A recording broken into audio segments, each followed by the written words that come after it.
Sir, देश की राजधानी नई दिल्ली में अष्टलक्ष्मी महोत्सव का उद्देश्य क्या है करने के पीछे? ये बहुत बड़ा प्रोग्राम जो हो रहा है, इसके पीछे क्या उद्देश्य है? देखिए, माननीय प्रधानमंत्री जी हमेशा कहते हैं कि अष्टलक्ष्मी के रूप में जो 8 राज्य हैं वो हमारे देश के लिए ग्रोथ इंजन के रूप में काम करेगी।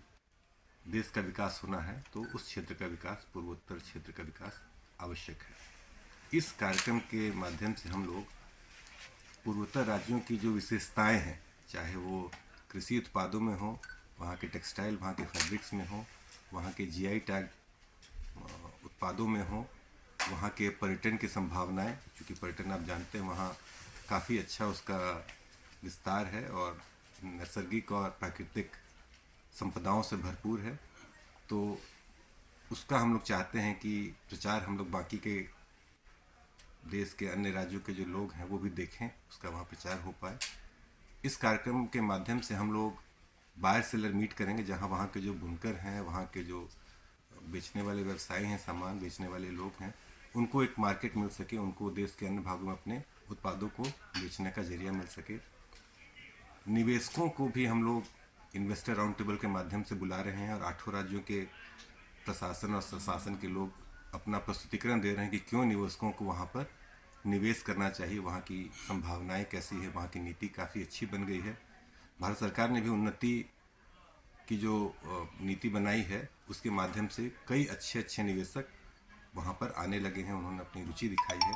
तो ये एक ऐसा जगह है जहाँ हम लोग तकनीकी सत्र के माध्यम से भी नॉर्थ ईस्ट के लिए, पूर्वोत्तर राज्यों के लिए जो प्रासंगिक क्षेत्र हैं उस पर चर्चा करेंगे, चाहे वो वहाँ के खेल के क्षेत्र में हो, वहाँ की महिलाओं के क्षेत्र में हो, वहाँ के पर्यटन के क्षेत्र में हो। देखेंगे बहुत सारे तकनीकी सत्र किए जा रहे हैं, सभी चीज़ होंगे। तो एक तरह से कह सकते हैं कि अष्टलक्ष्मी महोत्सव के इस कार्यक्रम में हम लोग पूर्वोत्तर राज्यों की सारी चीज़ों को काफ़ी विस्तृत रूप से लाए हैं और 3 दिन के कार्यक्रम में बाहर के लोगों को, दूसरे देशों के लोगों को एक मौका मिलेगा कि यहाँ की चीज़ों से रूबरू हो सके।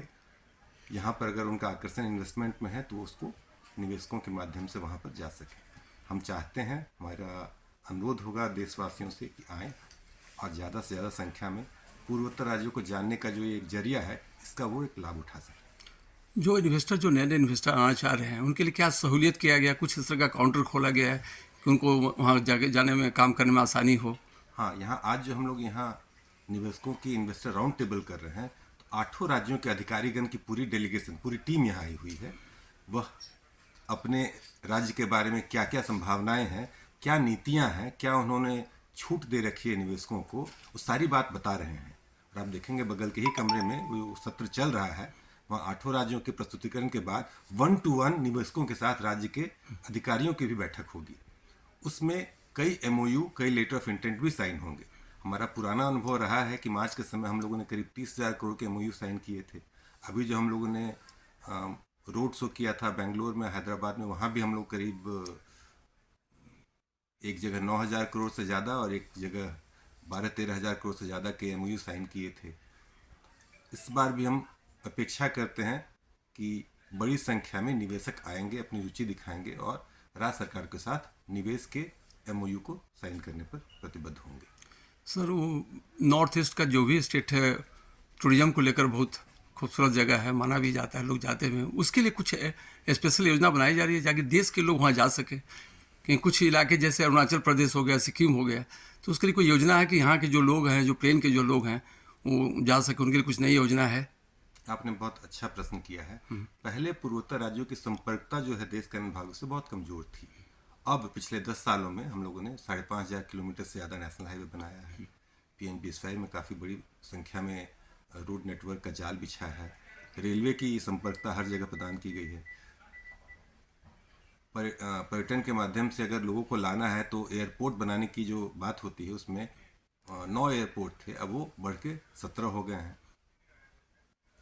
इसी तरह हम लोगों ने वहाँ पर और भी कई अपने विभाग के PM डिवाइन और निसिट्स रोड के माध्यम से कई ऐसी योजनाएं दी है जो संपर्कता को बढ़ाती है।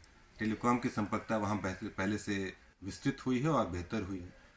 पर्यटन की जो अपार संभावनाएं हैं उसके लिए हॉस्पिटैलिटी सेक्टर में निवेशक काफ़ी आ रहे हैं। आप देखेंगे कई जगह पर अच्छे अच्छे होटल और हॉस्पिटैलिटी सेक्टर के परियोजनाएं चल रही हैं।